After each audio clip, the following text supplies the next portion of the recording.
wife into mud in the National Assembly. Calvary Creed International Limited, as the name suggests, is a company founded by my wife in 2015, long before I became a deputy president. Again, on evangelism and activities to do with the Church of Christ. I have not seen a single allegation against this company. Mothers of the Lord Limited. Again, this is a company incorporated by my wife, Pastor Dorcas, in 2021 with our friends. It has never traded. It does not even have a bank account. The Anani Collective. This is a business name registered by my son, Dr. Keith Rigathi, in 2021 before I came into office. And I've asked him, and he has told me the ideas he had, they have not yet come to fruition. So the company is dormant. I am waiting to see a single allegation against this company by this young man. Grad Pass Apartments Limited is a company that the executors of the late Gachagua put together to manage Langata View Apartments. The late Gachagua left 80 apartments for his children in Langata and asked us to sell and distribute the proceeds to the wives, the children, and the brothers in a formula that he gave. In a family meeting that I chaired, we agreed as a family that we should not sell the flats. We should share them so that everybody can be getting a rental income. In that formula, because of the shares he gave to me, I have 10 flats. His daughter has 10, his wife has 5, another one has 2, another has 1. So we did put this company together called Grand Bypass Apartments Limited. This is a company that will be managing those flats on behalf of the beneficiaries of the estate of the late Gachagua. Again, this company has been put here by the Honorable Mutuse as a company that is involved in corruption. A company set to manage flats belonging to a dead good man who had foresight to think about the future of his children. And in his death, he is being haunted on nonsensical allegations simply because a decision has been made that Rigathi Gachagua is no longer useful to this administration. He is a spent cartridge. His work was to help fight Uhuru Kenyatta and get President William Ruto to power. And thereafter, he is of no use. So he should be dispensed with and somebody else can be appointed against the will of the Kenyan people. That is the viciousness that we are even fighting the dead. How cruel can we be? How insensitive can we be? What is this power thing? That you even fight the dead for you to entrench yourself in power and get rid of your perceived political enemies. I appeal to the people of Kenya to have respect for the dead, if nothing else. People may have money, they may have power, they may have everything, but they must remember that it is very respectful to respect the dead. Please stop haunting my late brother. Don't put him on trial. He committed no crime by working hard and leaving an inheritance for his children and entrusting his brother, Rigathi Gachagua, to look after that property.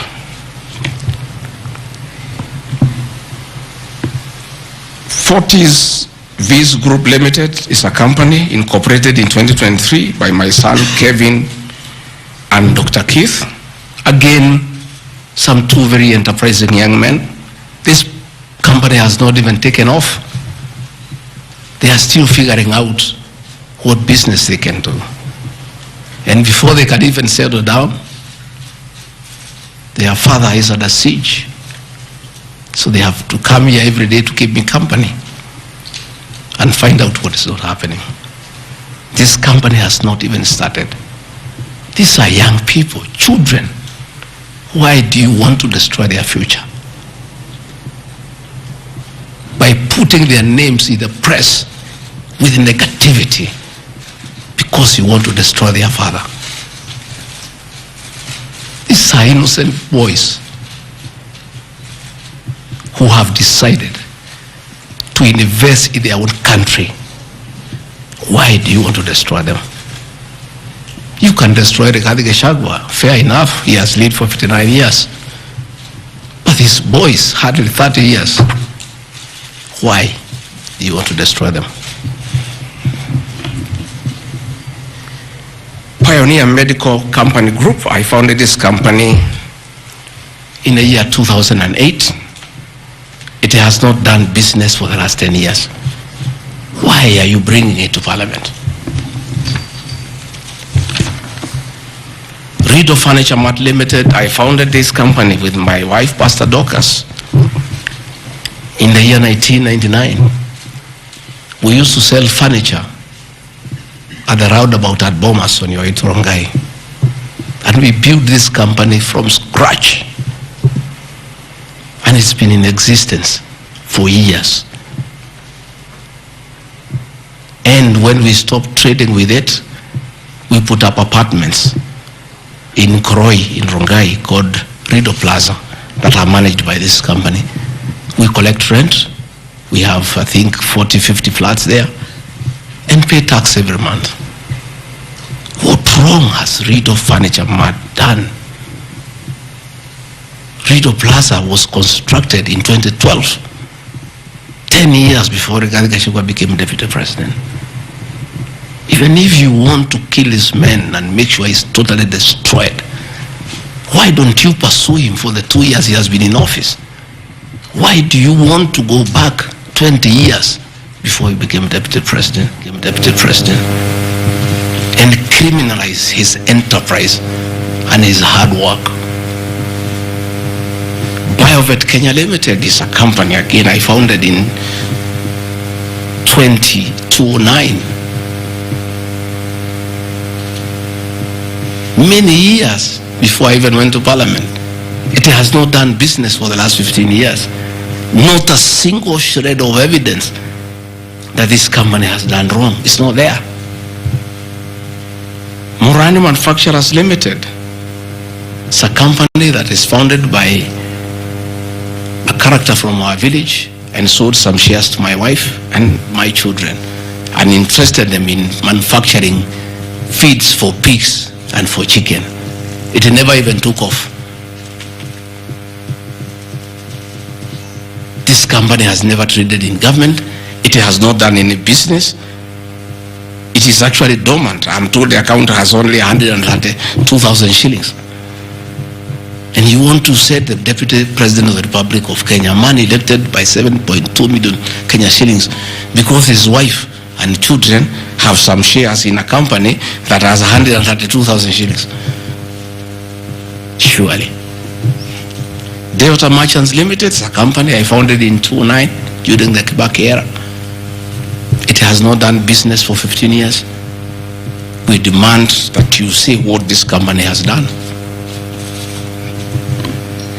Wamunyoro Investments Limited is a company named after my village in Wamunyoro, which I founded in the year 2001 as a construction company.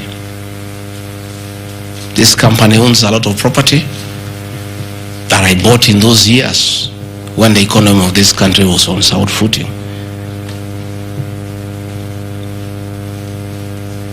Since I became deputy president, we ceased all activities of this company. It has not done a single transaction with anybody. company is dormant, but it owns property.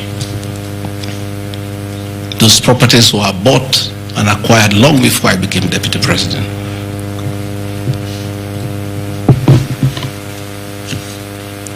Cosmea Venture Limited is a company that was incorporated in 2018 before I became deputy president by my sons.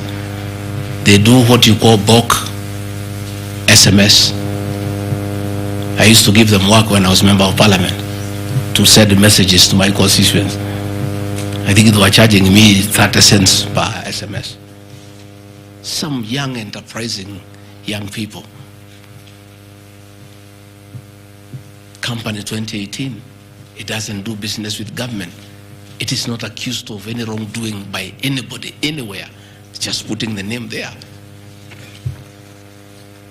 Royal Crimson Ventures Limited, again incorporated in 2018 by my children to do their little business.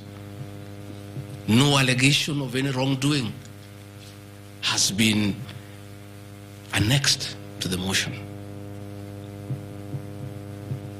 Ruto Properties Limited, again, this is a company that me and the co-executors put together for the purposes of managing the Vipingo Hotel. No details of any accusation, any wrongdoing, nothing. Cristo Kenya Limited, this company I founded in 2009. And when I became deputy president, I gave out my shares to my children, and myself and my wife, we got out and asked them to continue doing business. My two children, like their father, very enterprising.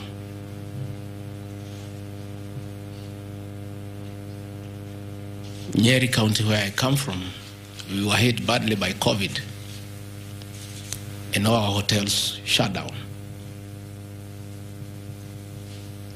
Hundreds of jobs were lost. Many people who were supplying to those hotels shut down.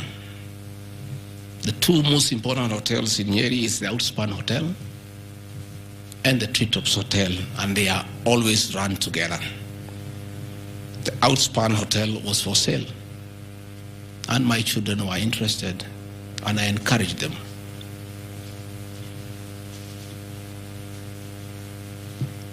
Treetops Hotel cannot be sold. It belongs to KWS.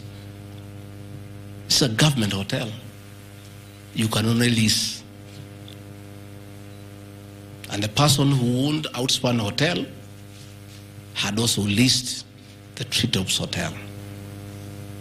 So my son acquired Outspan Hotel and got an assignment of the lease.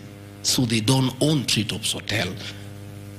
It's on a lease from KWS to Aberdare Safari, then an easement to Cristo Kenya that is run by my children. I shouldn't be here talking about Cristo Kenya Limited and my children because they are not part of this proceeding. But they have no other forum to defend themselves, so I have to defend them. They are grown-ups. They should defend themselves, but they don't have the forum. They went to a bank and borrowed 600 million. The documents are there. And bought a hotel and bought the lease. And I publicly announced that my family has acquired the two hotels because there was nothing to hide. I saw no need to advise my children, like other people do, to buy the properties through proxy because this was straight business. They went and borrowed 600 million from the bank. And they were given 1 year moratorium, which is not over, to do the renovations and all that and open the facility. But I want to thank my son, Dr. Keith Regadi. He worked very hard. That I think last month or so, I was at the Treetops with the British High Commissioner to open the Treetops. The Treetops is so important to the people of Nyeri and the Aberdare ecosystem. It is in the Treetops Hotel that Princess Elizabeth slept as a princess and woke up as a queen.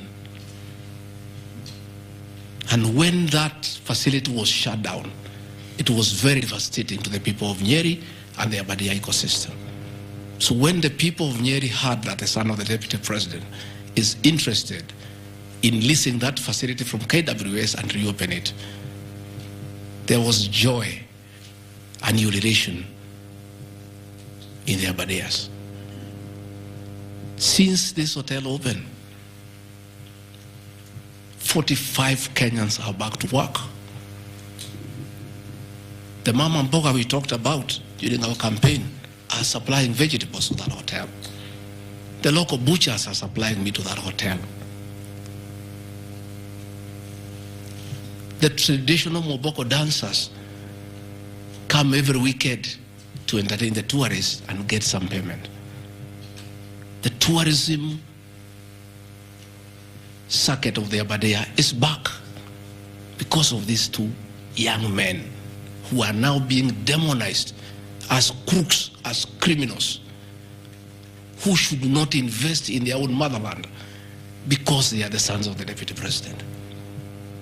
The deputy president of the Republic of Kenya spends a lot of time in one of his functions that he has been given by the president to coordinate development partners and look for investors. Why should the deputy president go to look for foreign investors when his own children can invest at home? Children of many other people I know hide their money in Dubai and Cayman Islands. They don't want to invest here. What crime have the children of the deputy president of the Republic of Kenya committed by borrowing money from a bank to buy a hotel and spur tourism, create employment, and spur business within the local environment? These boys are so demoralized, asking me, Dad, why didn't you advise us that it's a crime to be your children, that we have no life of our own, that we shouldn't invest in our own country, and if we dare to invest, we should do it at our proxy so that we conceal our identity? Are we criminals by virtue of being your children? That's a question my children are asking me.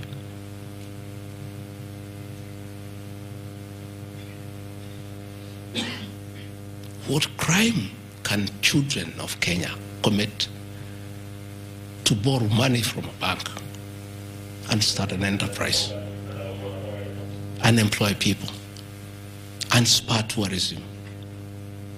How unfair can a country be to its young population to condemn them for being enterprising? I'm being told by the National Assembly that I need to be impeached from office because my children have dared to borrow money, buy property in their name and invest in their own country. And for that, their father should be sent home.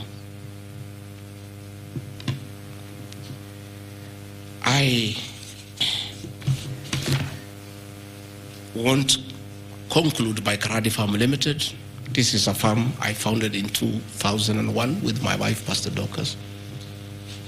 And it runs our farms. It runs our dairy farm in Nyeri that is doing very well. I'm making $1 million shillings also every month. And I sell calves, and it's doing very well. And my farm now has become a model farm for the local farmers. We are doing chicken, we are doing rabbits, we are doing sheep. Again, nobody has told